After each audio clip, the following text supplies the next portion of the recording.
Thank you for showing up. Part of what I want to just take a minute to do is just to say that, at Moses Lake Christian Church, we've been trying to figure out in this odd season how to really connect people. And as you all know, it's been a challenge at times, and we're trying to be attentive to protocols and guidelines that we've been given to do our part with the coronavirus. And so we've been asking ourselves, like, how can we help people learn? What can we do to encourage people in their growth in Christ? And this idea of virtual campuses came up in our conversations, and so we're doing some Zoom conferences. So we have this one tonight with Lacy. Phil did one a couple of weeks ago, which was fantastic, and I think it's online on our virtual campus, and that was on best practices in education during this pandemic. And Melissa Kazin was on that, and Amber Freya was on that, and Chris Kalmbach. And so you can go watch those, and that was really a great one, just on education and being engaged with our kids. So that was one that we did. And so we have Lacy tonight. In a couple of weeks, a friend of Lacy and mine, Trevor Hudson's going to be doing one with us. Trevor's a pastor in South Africa, and just a fantastic guy. And he's going to do a Zoom conference with us on the transforming friendship. So that's early December, I think, on the 5th. But just if you're interested, we'd love to have you plug in for that as well. So just a little bit about Lacy. I got to know Lacy when I was with the Renovare Institute, and I was a part of the London cohort, and Lacy is one of the spiritual directors, and she teaches for the Renovare Institute. Lacy's primary role, I think, when I was in the cohort, was to create high levels of tension in me by forcing liturgical dance and that sort of thing to things like the Lord's Prayer. So I appreciate that, Lacy. And the Holy Spirit ordered it so. That's one view of it. That was great fun. Lacy also teaches and provides spiritual direction and spiritual formation at Portland Seminary, which I think you're still involved in that, if I'm not wrong about that, Lacy. Mm-hmm. And then also spiritual direction at Haven House. I think it would be kind of fun to hear just a little bit about your work with Haven House. And yeah, anything else that you want to talk about? We've spent time with Lacy's family, with Doug and with her girls, which has been tons of fun. And yeah, just really have enjoyed our friendship. So welcome, Lacy. I really appreciate you taking the time to do this with us tonight. Thanks, John. So good to be with you all. And I hope that it's late in the evening. Some of us have tucked our children in bed. I've at least instructed my teenager to not be on the internet at particular times, and that you have some sort of evening beverage with you, and we can just sort of relax and have some conversation tonight. Everybody have their evening beverage. Mine can't be caffeinated, or else good. I'll be swinging from the light fixtures. So we have some content to get through tonight, and I want to be able to do that. But more than anything, I just would like to have conversation with you around what does it look like to cultivate our soul soil, and how can the season of Advent help us to do that. As John said, I'm a professor, and I'm also a spiritual director. And I meet with adults in spiritual direction, but I also meet with children in spiritual direction at Haven House, which is a transitional facility for homeless families. So in this time of COVID, I can't go to Haven House and meet with them. So we've been meeting over Zoom. So if you think this is awkward, you should try meeting with children in spiritual direction, in a spiritual direction conversation at a homeless shelter. So that is its own challenge, and it has just been a precious and deep time with the children, listening to what God is stirring within them. So we're going to talk a little bit about how to cultivate soul soil, and how Advent can play a part in that. So I live in Western Colorado, and I live in a community that is primarily agricultural. And I guess that's your community as well. You have a lot of farmers, and we have on our little piece of terra firma here, we have goats and chickens and horses and gardens. And one of the things that I learned early on, we've lived here for about 20 years, is that I'm a pitiful gardener, especially at altitude. The first few years, I had just bushels of green tomatoes. Because we live at almost 8,000 feet, they just wouldn't ripen. And come to find out, goats will eat almost anything except green tomatoes. So we had a lot of green tomatoes. And then I thought, okay, no tomatoes, I'm going to try strawberries. So I found a little strawberry patch, and I thought I had sort of figured out how to work in, how should we say, the processed grass and water into the soil. Once it had reached its optimum stage, that I could work it into the soil. Well, clearly I didn't know optimum stage for processed grass and water. And basically the strawberries were just completely covered up with alfalfa. So there were no strawberries that year either. And as I was, John said no swearing because we're recording. So as I was gardening and feeling very, very frustrated, the parable of the sower came to mind. The parable of the sower came to mind. And so I'd like to start with us thinking about the parable of the sower. And I'm going to share a PowerPoint with you, and we'll talk and look through some of these slides. And I always say, anytime we're doing something over Zoom, when we share a screen, it's a miracle if it happens. So let's all pray for a miracle. Can you see it? Yeah. Wonderful. That's great. So in the parable of the sower, I just want you to think about the last time that you were out with your hands deep in some dirt. Maybe it was potting soil, maybe it was in the front yard, maybe it was gathering leaves and gathering them up for the fall season. But the sower went out to sow his seed, and as he sowed, some fell on the path and was trampled upon, and the birds of the air ate it up. Some fell on the rock as it grew up, it withered for lack of moisture. Some fell among thorns, and the thorns grew with it and choked it. Some fell into good soil, and when it grew, it produced 100-fold. As he said this, he called out, "Let anyone with ears to hear, listen." Let anyone with ears to hear, listen.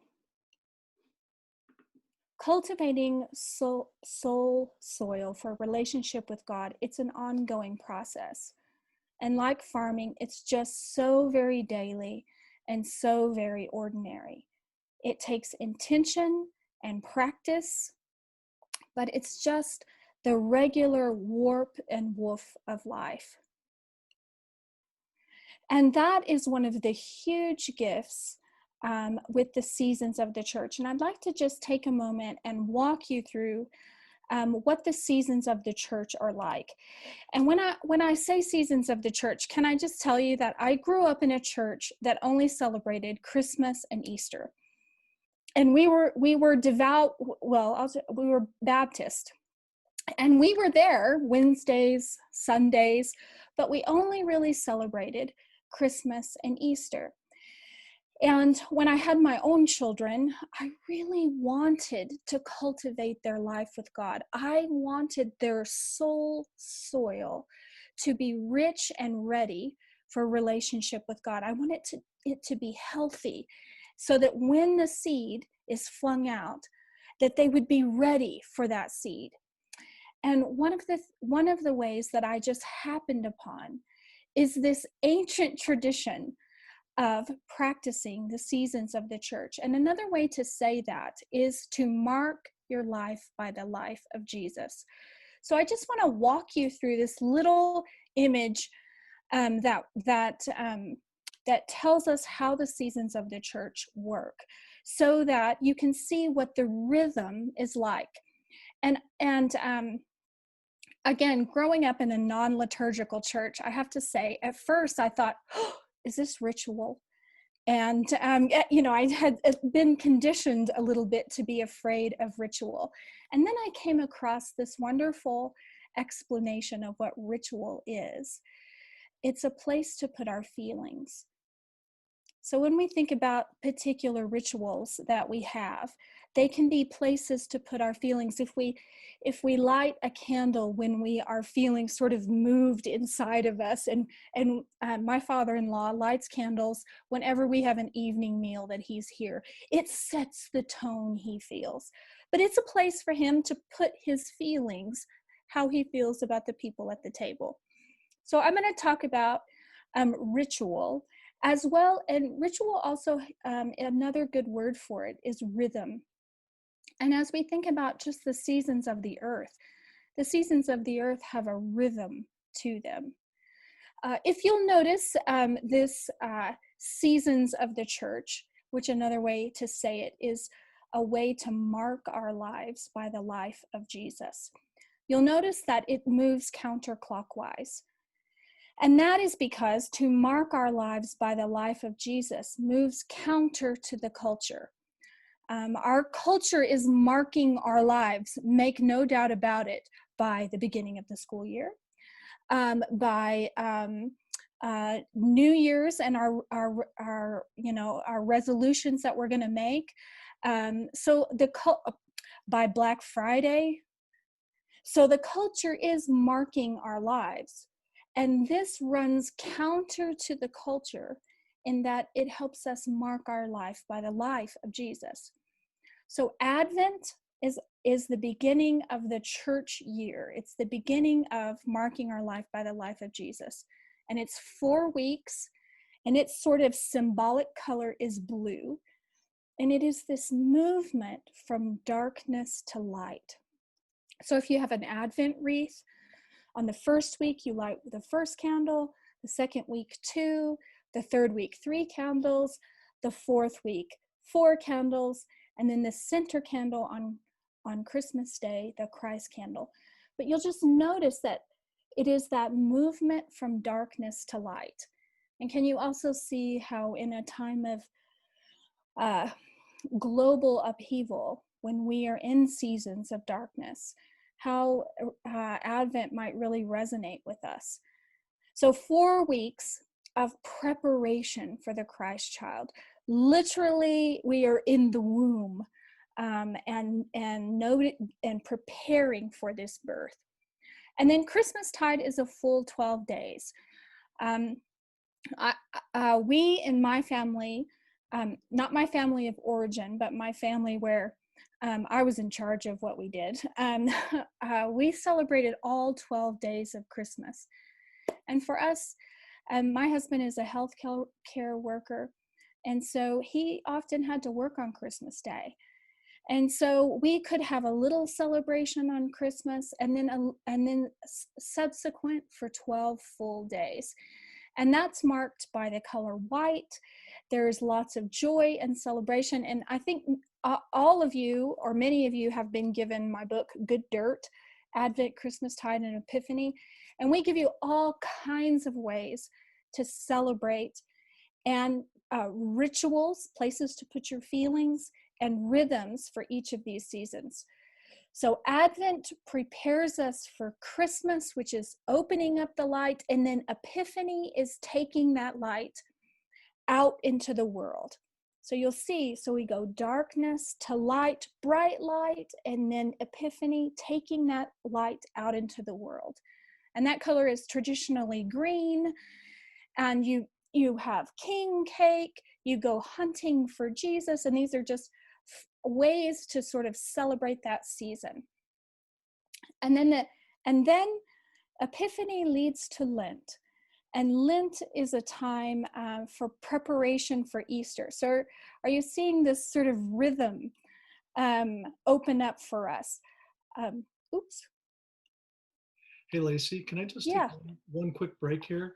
You sure. mentioned the book Good Dirt, Yeah. and we do have that. And if you have not gotten that from us, we have copies of this book in the office. So if you're wondering, okay, what is that book? If you're here in Moses Lake, at least, you stop by the office. Dana has copies of this on her desk. We would love for you to get a copy of it. And as Lacy said, there's a lot of stuff in there. So just in case somebody didn't have this book, wanted to interject that. Oh, wonderful. And John, can I just say, would you feel free to stop me at any point and ask a question or add your own wisdom and your own insights around this? I'd love that. Yep. So Lent moves us into the next part of the cycle. Lent is 40 days, and it's that preparation for Eastertide. Again, do you see how we're marking our lives with these seasons by the life of Jesus rather than Hallmark? Um, and can I just also say that we also celebrate the Hallmark seasons as well. So we do mark our lives by the life of Jesus, and we love the heck out of Halloween. Um, so these don't have to not coexist together. So Lent is 40 days, and again, there's all kinds of things to do in here.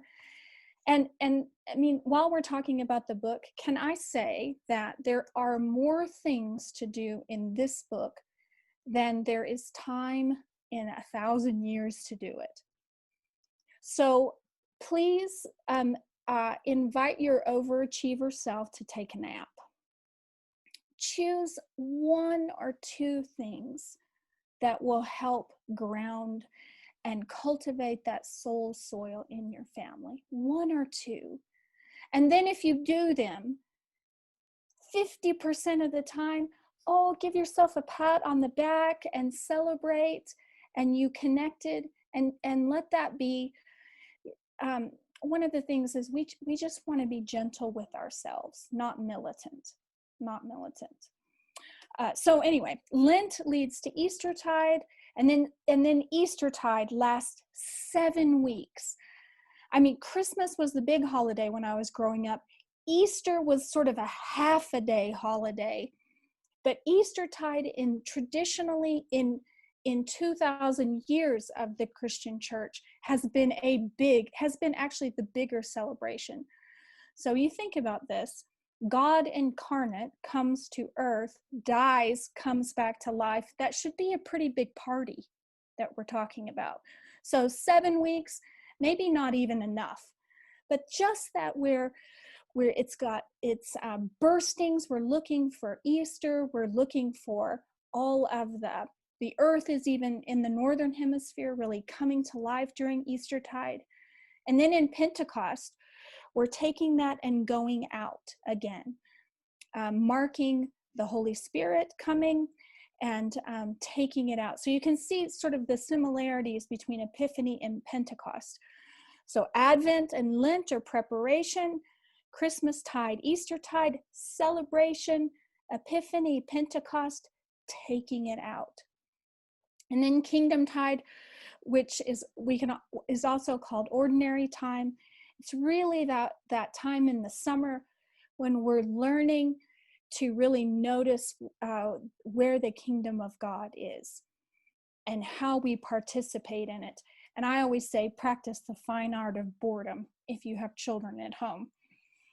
So I just wanted you to get sort of a snapshot of the rhythm of what it looks like to mark our lives by the life of Jesus, and how these seasons, can you see if you're reading just little snippets of Jesus's story throughout the year, how it's helping you to mark your life. And one of the, I think the gifts, and one of the ways that we wrote this book is so that you'll use it year after year after year after year.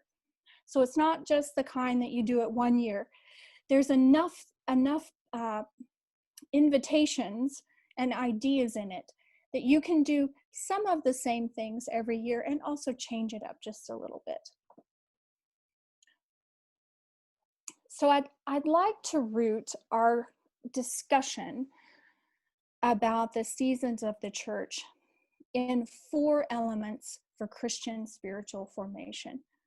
So when we think about the earth and how we cultivate soil, as I said, I put not fully processed grass and water in my strawberry patch, and it didn't go so well. So what are the things that we can sort of invest in and work in our soul soil for it to be healthy? So, and there are 4 things that I think are very important. And the one that we just talked about, and we'll end with ideas for Advent, is the incarnational life of Jesus. But one of the first things that we are given is God gives God's self. God gives God's self. Can you just let that settle with you? In the parable of the sower, did you ever notice just how careless the sower is with seed? He's just throwing it everywhere like he's got loads of it. So, when I place seed, I'm like, and a little dirt, and a little dirt, because I only get so many in that little packet that I get. But God, when God gives God's self, he's just throwing seed everywhere. It's like it goes on the rocks, it's over in somewhere else. He's just throwing seed. You see, God gives God's self through every goodness in the world. Everything good comes from God, and it is seed thrown out. Beauty, anything beautiful that you have ever experienced. So we mentioned the leaves, turning right now and falling. Stunning, stunning fall foliage, so stunning. That beauty is God flinging that seed out in the world for all of us. Truth, I have the hardest time, and it's probably because I'm Generation X, and we're caught in between everything. We're the Breakfast Club generation. We don't quite know what we think about truth or anything. But one time we had this huge hailstorm here, and it beat the tar out of everything, broke the glass in the greenhouse, just everything. And I'd wandered out into the barn with my dad, and he held onto a beam and he shook it. And he said, he's from West Texas. He said, well, it's amazing how they can get like 5 syllables in one word. Well, at least the barn was true. I think that's such a helpful understanding for me about what is truth. Truth is that which holds when hail just beats the tar out of it. So right now, as you are, I don't know where you guys are in lockdown. We're about to go major here in Western Colorado. And many of us have had calculated losses, monetary, friendships, family, calculated losses. So what has held true when everything else has just got the tar beat out of it? And that is God's seed being flung out to us. But can I tell you, there are so many seeds. There are so many seeds. God has every time that you have experienced wonder, which is divine curiosity, that's the seed. Mystery, a grateful resignation to what we don't know. That's the seed. Awe, expanding to take it all in. We live not very far from a spectacular 14,000 foot peak. And if I go hiking, it's called Mount Sneffels. I'm just like, who named it that? But anyway, it sounds less majestic than it is. Whenever I go walking at Mount Sneffels, whoever I'm with, we throw open our shoulders and we expand to take it all in. That's seed. Our tears, Our tears are seed. When we feel sorrow and brokenness, it heightens our awareness of God. Nature is the first revelation of God. Seed, woven threads of meaning, when things sort of click together in unmistakable ways. Seed. Unity, have you ever had an experience when you just sort of forgot you were there?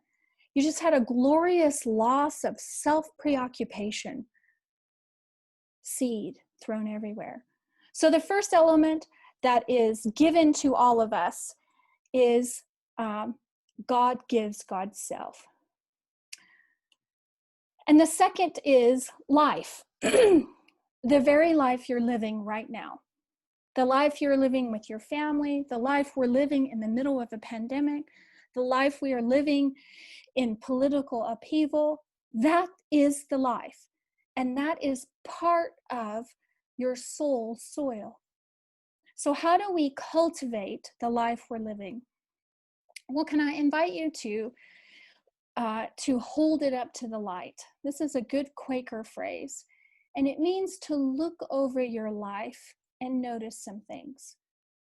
Asking questions of yourself, and maybe over dinner with your family, for what am I least grateful? For what am I most grateful? When did I give and receive the least love or the most love today? When did I feel like I didn't belong? When did I feel the most alive today? When was I the saddest? When was I the happiest? When did I feel farthest from God? Where did I see God working? Those questions help to cultivate the very life that you're living now for those God seeds. And can I, yeah.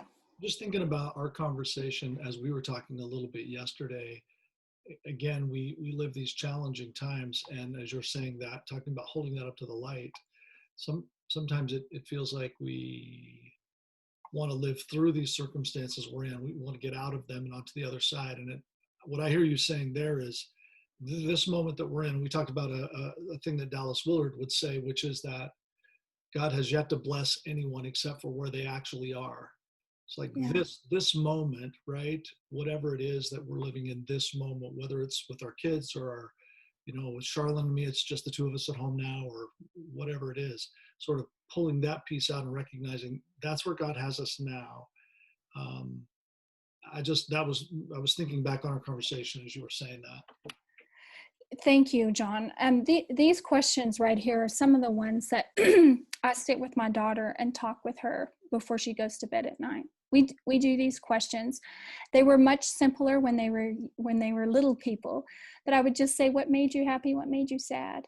As I tucked him in at bed at night. And right now, I asked her permission to share this, but she's 16, and being a teenager in the middle of a pandemic and being an extroverted teenager who's a musician in the middle of a pandemic is awful for her. So one of the things that cultivates that soul soil, because we're talking about, so what does healthy, maybe this is a good question, what does healthy soul soil look like? It looks like it's connected. It's connected. It's connected with the people who love us most. It's connected even with ourselves, and it's connected with God. So when I'm tucking her in at night, even at 16, I go in and give her a kiss goodnight. And actually, she should come tuck me in because she stays up and I go to bed. But, these things happen.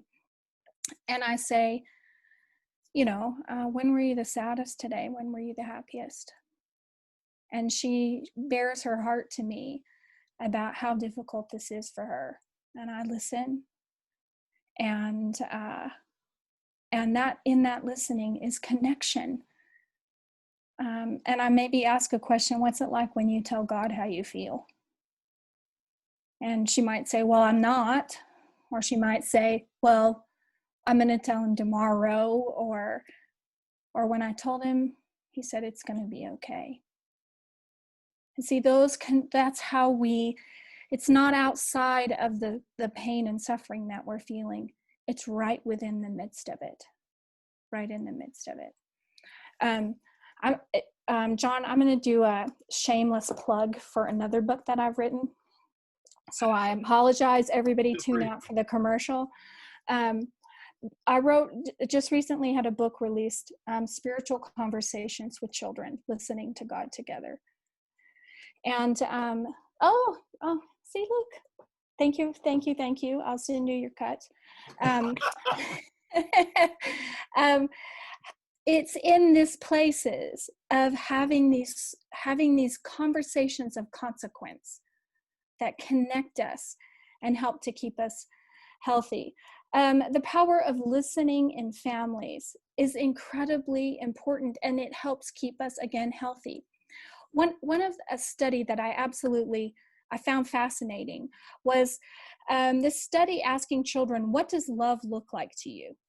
So how do you know that your parents or your grandparents or adults in your life love you? What does it look like? And this was interesting, that three things had to be present.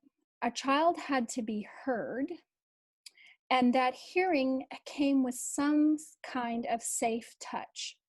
And this is generally speaking. So the hearing meant that you were looking the child in the eyes, so you were down on their level, and you were touching them, either, the arm, a safe touch. And then after they said what they needed to say, you let them talk all the way to the end of what they had to share, which, if you have a chatty human, your patience could be tried. So it will be good for you too. Letting them talk all the way to the end, and then to acknowledge what they heard. So that means just tell them back. So you're saying that so that they know that they have been heard by you, and then to encourage them. So to say, oh, okay, I hear what you're saying, and give them not something to do, but a word of encouragement. That those three things is what love looks like to a child. Did you know that? That actually is what translates in their mind as love. So that piece about cultivating life happens in the listening. Trevor, this is a Trevor Hudson. You're going to love him. I'm so glad you all get to have some time with him. But this is his quote. We often ask for the gift of tongues when it might be more helpful to ask for the gift of ears. So just as we are being with each other in these spaces, again, we have been in lockdown in our family since March because, again, my husband is seeing people with COVID every day. And we just have to be very careful so we don't spread it. So we have really found that having the gift of ears has been what has helped us cultivate our soul soil, and also just be kind to one another. And you will get this PowerPoint, John. I'm glad to share it with you, so you can go back and look at some of these. The next element are spiritual practices. So there are 4 elements. We talked about God just flinging seed everywhere, that God gives God's self. We talked about life, the incarnational life of Jesus. We'll kind of wrap back around, but spiritual practices. So we've talked a lot, we know a lot. I mean, I grew up again in the Baptist church, so we had particular spiritual practices. We read our Bible and we prayed. We had a quiet time, so we journaled. But one of the things, again, as I've really sort of lived into my life with God within my family, is that I found there is an endless list of spiritual practices. In fact, right before I came over to my little office for us to be together, my 16-year-old and I had a dance party in the kitchen. And she found a digital dance version of O Come, Emmanuel, because I was trying to get in the spirit of talking about Advent. And so we had a little dance party. Did we worship? Yes, we did. Was it a spiritual practice? Was our soul soil enlivened? Absolutely. So you'll see there's an exhaustive list here of spiritual disciplines, spiritual practices, and I bet you could add some. I have often sat with children in a swing set and had some of the most life-giving conversations. I often, when I sit with children and I ask them, where have you experienced God recently? It's on the trampoline. It's on the trampoline. So be surprised with where you can have those moments of connection. So lastly, I want to talk about practical ways to live into the season of Advent. So again, there are so many in the Good Dirt book, but just a couple I want to touch on. One is lighting the candles. So just whatever way is good for your family to increase the light, just increasing the light. And that could mean, the weekly candles. It could be that you're all going to, this is like way overzealous, but in times when we have struggled with hope, we have gone out to watch the sun come up.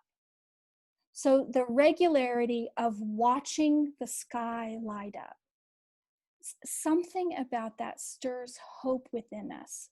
So however you are increasing the light, mark that together. Another is a Jesse tree, where you go back through scripture, and by the way, it's in here, the scriptures, the practices, how to do it. But one of my favorites, when I just asked my daughter, what's the most fun thing that we do?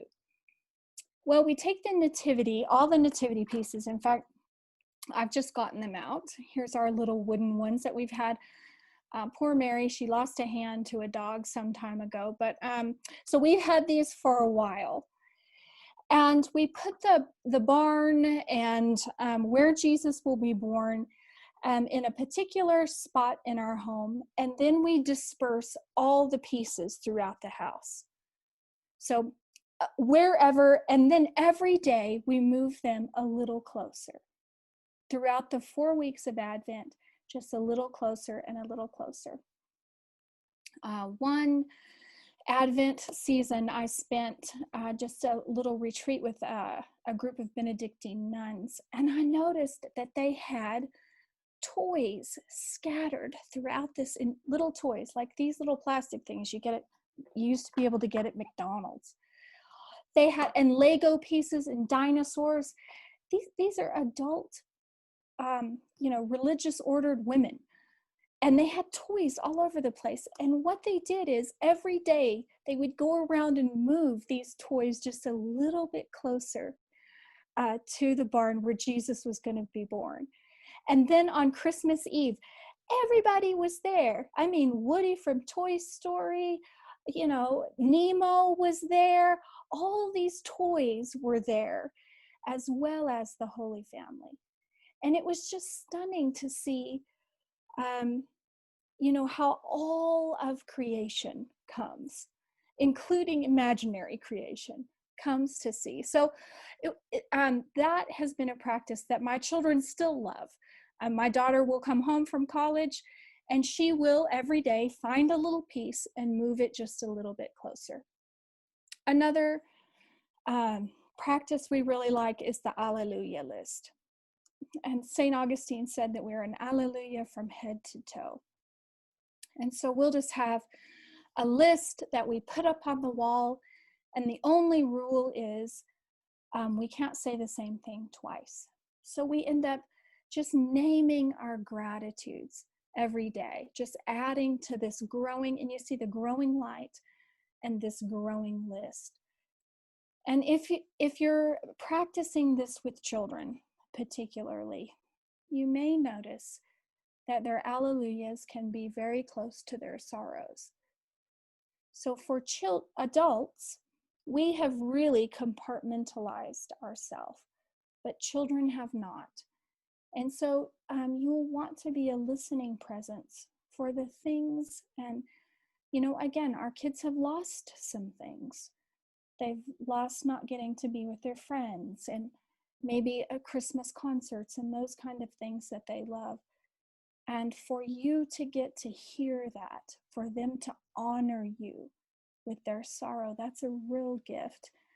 And to listen to that will really stir that soul-soil connection. So maybe, I've said so many words, maybe we can just pause for a minute and let you reflect, see if any questions sort of bubble up to the surface. And maybe you have your own stories and wisdom that you'd like to share. Yeah, I've set it so that you can unmute yourself, or you can type a question into the chat box, and I can ask that question. That could be an easy way as well. One of the things that I was thinking about, as you were talking about the way that like we see God and some of the different ways that He shows up in life, is just beauty. And I was thinking about that, Lacy, in terms of like Advent season. I mean, for me personally, candles is a big deal, but there's a piece of beauty that almost feels like in our, enlightenment sort of brain, we sort of like, we're looking for answers all the time instead of sometimes just finding where the beauty is. And what are some of the things that you would do in that to just help your kids to see the beauty, or not just your kids, maybe for some of us, if our kids are not living at home anymore, to see the beauty? I think we just ask questions around, if you do have an Alleluia list, a place that you're marking, just ask yourself regularly, what am I drawn to? What does my eye really want to look at? When I when I ask children often these three transcendentals. So I'll say, when have you experienced something really good, something really beautiful, something true? Often children around Christmas time say, the Christmas tree. The Christmas tree. Oh, I just want to turn off all the lights, and I want to sit by it and look at it, and they'll even open their bodies up. We just want to get to take it all in. And I wonder, I mean, we think, again, John, like beauty is the lighting the candle, but it can be something so incredibly simple, like the stripes on a candy cane. Yeah. The James Taylor Christmas album. Amen to that. or O Come Emmanuel in techno dance. Okay, I'm gonna have to take your word for that one. It's interesting to notice too that we don't all think beauty is the same thing. Yeah. So for my daughter, that was beauty. Absolutely, she loved it. For me, the beauty was getting to dance with her. Yeah, that's cool. Anyone have a question you want to comment, you want to make?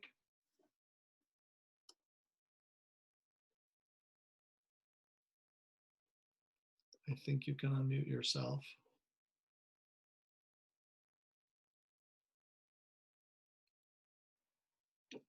Okay. Yeah, as we keep thinking forward here, Lacy, one of our hopes at Moses Lake Christian Church is, and the reason that we kind of scheduled this as Advent is coming up starting the Sunday after Thanksgiving, is just to help create some of those rhythms. We've tried to create some of those rhythms in our own life.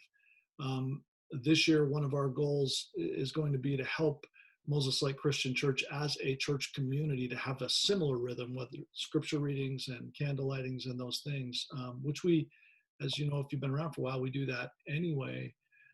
But just that rhythm that is routine.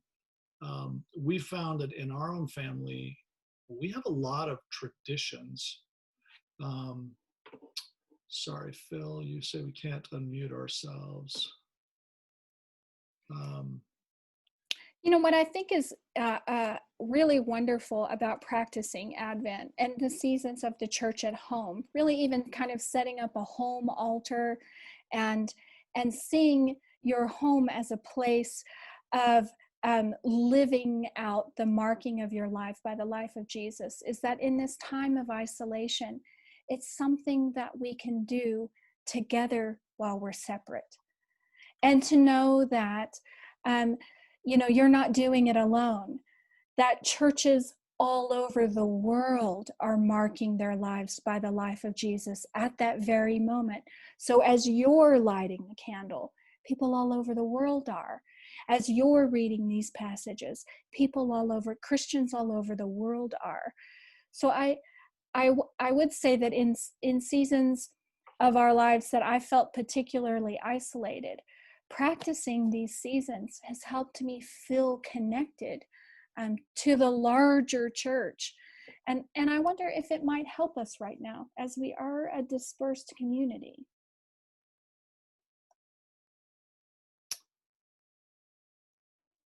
Yeah. Can you just say that one more time, Lacy? What might help us as we're a dispersed community? Practicing the seasons of the church. So living in Advent, living out Christmastide, Epiphany, just living that rhythm. Yeah. And it's reminding us too, as Christians, what sustains us, what is sustaining. And we can learn from our persecuted brothers and sisters all over the world. In China, being able to meet in public has not sustained them. It's Jesus who has sustained them. And again, we go back to that definition of true. When hail has just beat the tar out of anything, what's held? This reminds us that what holds, Jesus holds. Mm-hmm. Yeah. Yeah. Anyone else have anything there? Any questions? Any thoughts? Yeah, I had a question, Lacy. Mm-hmm. Is there a different word that you use with younger children than experience when you ask the question, when have you or where have you experienced God today? Do you have a different word that you use with, like, say, 5 and under, 6 and under? I say, tell me a story about you and God. Okay. Tell me a story about you and God. And children who, as you can imagine, the children that I meet with at Haven House may have no God experiences, no God language. They're having God experiences because God is just all free with the seed everywhere. Mm-hmm. But they might not have language around that. And so for those children, I say, tell me a story about something good that has happened to you, something beautiful and something true, because those are God's fingerprints in the world. And later I'll say, those are God's fingerprints in the world. But I help them connect with the language that they have. Okay. And then they can, and then too, we see,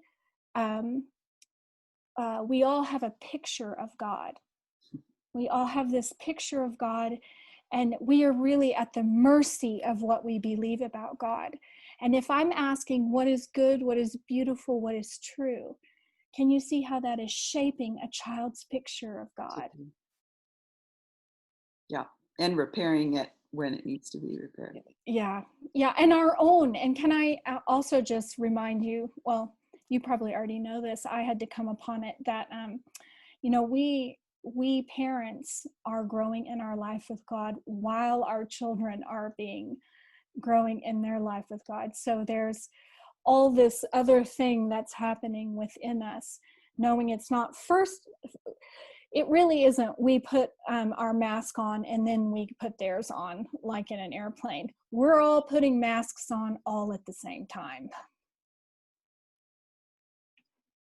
Yeah, one of the things that was most striking to me, I think, in the early part of the Renovari Institute, probably one of Trevor's earliest teachings, and it may have come from Dallas Lord, I don't know, but he said that there's nothing is more important about us than our ideas about God and their associated images.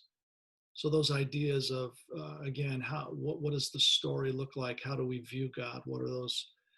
And what are the stories that we're telling? What are the stories that we tell ourselves about God?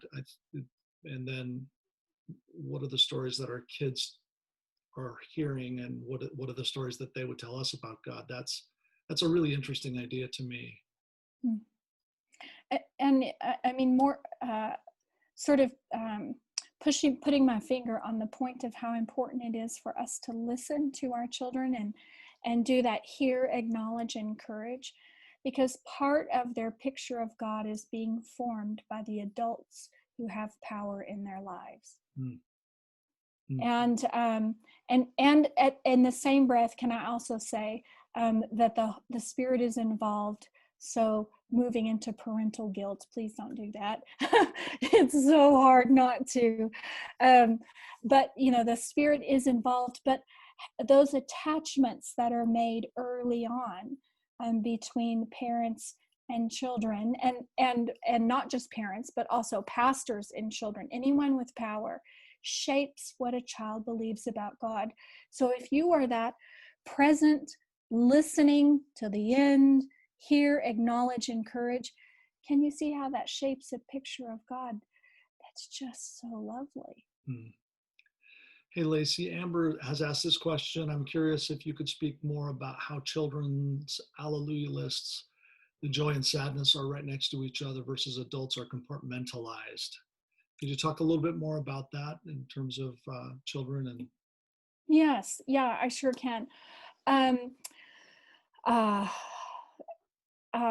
we all have different dimensions of the self. So we have body, mind, spirit, all these different dimensions of the self. And the younger the child, the more incorporated those dimensions are. So the more connected they are. And if you want an example of that, take a very young child to Target. And if they don't get the candy that they want, why do they put it down very low at the checkout? Then they might lay down on the floor and cry and beg for this candy so much. And why can't I have it? And why are they doing that? Because all the dimensions of their self are connected. They want the thing, their body lives that out, and their social context, which is you or I, are affected. All their dimensions are together. Now, if I'm in charge of this child and the basket, as an adult, I have split the dimensions of myself. So I might be very angry or horrified or want to yell at my child or even cry myself because of the spectacle that's happening. But because I have separated myself, I will say with the fake smile on my face, please get up off the floor. Mommy doesn't like it when you lay on the floor and scream for the candy. Okay, because I have split myself. So children, because again, all their dimensions are integrated. The younger the child, the more they're integrated. Their joys and sorrows are very close together. So it's almost like windows that open up. That's a child that can say, I'm very sad because my dog died and I loved her very much. And can I please have a cheeseburger? So those things can happen just right together. Does it mean that they don't feel the sorrow from the death of their dog? No, they do. They definitely do. But because their self is integrated, their want for that cheeseburger is as equal. They haven't split the self. So anytime you touch those deep feelings, all kinds can come up together. Did I answer your question? yeah, so what I heard you saying is, Amber, I think you need to take all the kids to Walmart tomorrow for a couple hours. And you'll have plenty to put on your Alleluia list when you get home. There is this wonderful photograph that when I teach on this that I use, and whether or not you liked Obama when he was president, it doesn't matter. But there's this picture where he is standing in the Oval Office. Michelle Obama is in the Oval Office too. There is a woman standing there, and there is a 2-year-old flayed out on the floor, screaming and crying. And the child is just losing it. And the mother is like, and you can tell in that picture instantly that all the dimensions of the self of that child are deeply connected. This child is upset. Their body is upset. Their mind is upset. Their feelings are upset. But their mother, who has split herself, because that's what we have to do as adults, is just like, she is not feeling what is on her face. It's hysterical. And in addition, as we age and we mature in our life with God, those dimensions of the self come back together. So we become more connected in our mind, our bodies, more connected to others. So it's not sort of how it should be, it's just how it is. Hmm. That's interesting. Well, we are very close to 9 o'clock. It's just about a minute away. And so I want to be really faithful to the time. There's so much. I think, Lacy, as you said at the beginning, that there's no end to the material. Mm. And if for some of you, if you have this book, there's plenty of stuff. There's great stuff in here, scripture readings, and just a ton of activities that you can do. And this goes actually from Advent all the way through Epiphany. So we're into almost February. Is that right? I can't remember exactly what the date is when we get to the end of this book, but there's lots of stuff in there. I want to encourage you, if you have questions or you have thoughts, feedback as we've been talking about this, be real easy for us to reach out to Lacy and ask questions. Our heart here, again, at Moses Lake Christian Church, part of what we're thinking about is how do we really help? What we all know is the key point, which is that at home is where we do the primary work of discipling our kids. If we have children, this is our primary job of parenting. And so we want to help you with resources for that, and anything that we can do, we're at your disposal to help out with that. We love to help you build traditions and build some of your life rhythms around the rhythms of the church life. And so, as you know, if you've been a part of us, we try to do that a bit. But I hope this has been helpful for some of that. And I hope that you can refer back to it. So what I'll do here is this recording will go up on our virtual campus probably by tomorrow. So if you wanted to go back and reference it and hear some different parts of it, or go back and look at the slideshow, Lacy, you said you would get me the slideshow also, right? So Mm-hmm. if you Mm-hmm. wanted just the slideshow, we can get that to you. We just hope that, as this Spiritual Conversations with Children, yes, Elizabeth, there you have it. Do you have a thought about that?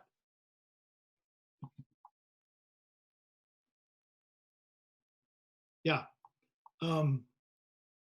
Yeah, and we're talking about having a conversation, another Zoom conference with Lacy in December sometime. I don't think we set a date for that, did we, Lacy? But we talked about it around that Spiritual Conversations with Children book.